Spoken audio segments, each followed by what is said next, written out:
আমাদের বাংলাদেশি প্রবাসী বোনদের আত্মহত্যার ঘটনাটি একটি সামাজিক ও মানবিক সংকটের একটা বহিঃপ্রকাশ। মধ্যপ্রাচ্য সহ বিভিন্ন দেশে আমাদের বাংলাদেশি নারী শ্রমিকদের যে একটা আত্মহত্যার প্রবণতা, এটা কিন্তু উদ্বেগজনক হারে বেড়েছে।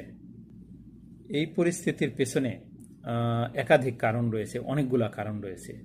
যেমন আপনার 2017 থেকে 2022 সাল পর্যন্ত বিভিন্ন দেশে থেকে প্রায় 709 জন বাংলাদেশি নারী শ্রমিকের লাশ, মৃতদেহ বাংলাদেশে আসছে।